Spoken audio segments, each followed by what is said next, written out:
देवरिया में कोई सोचता है कि किसी हमारे प्रचारक राम नगीना यादव जी की हत्या करके अवैध मजार खड़ी कर देगा, तो बुलडोजर लेके उस मजार को ध्वस्त करने भी निकलते हैं, उसको नेस्तनाबूद करने भी निकलते हैं। राम नगीना यादव जी की हत्या हुई थी, अगर आपको याद हो तो देवरिया के भीतर प्रवेश करते ही आपको एक मजार खड़ी नजर आती थी, और हमारे बहुत बड़े प्रचारक थे राम नगीना यादव जी। केवल देवरिया में नहीं बल्कि प्रदेश में और देश में उनकी चर्चा होती थी। जो नॉर्थ ईस्ट के क्षेत्र हैं, मणिपुर, मेघालय, इन क्षेत्रों में जाके उन्होंने गरीब बच्चों के लिए, वनवासी बच्चों के लिए बहुत कुछ किया।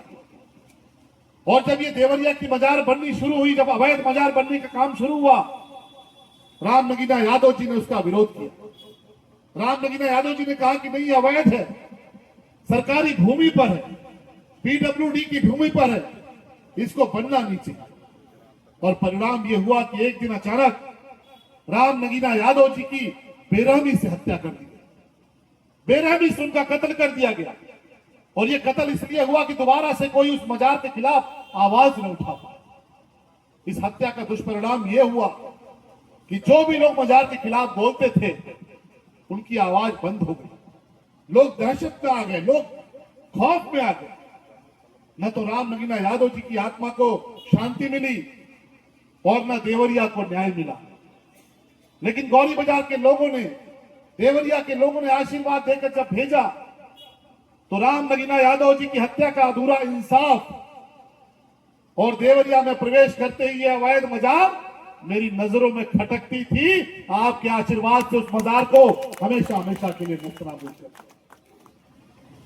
और आज जब ये मजार ध्वस्त हुई है मित्रों, आप भी जब देवरिया के भीतर जाते होंगे या जब गोरखपुर से देवरिया जाते होंगे, तो चौरी चौरा पे आपको जाम मिलता होगा।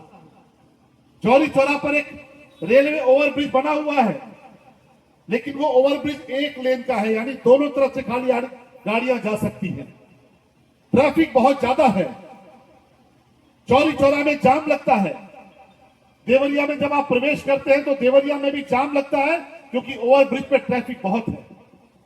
और जब मैंने प्रशासन से कहा कि भाई ये ओवरब्रिज चौड़ा करो, इसको 4 लेन का करो, तब प्रशासन ने अपनी मजबूरी बताई और ये कहा कि एक तरफ मान्यवर काशीराम जी का आवास बना हुआ है, जो सरकारी आवास है जहां गरीब लोग रहते हैं, और दूसरी तरफ मजार बनी हुई है।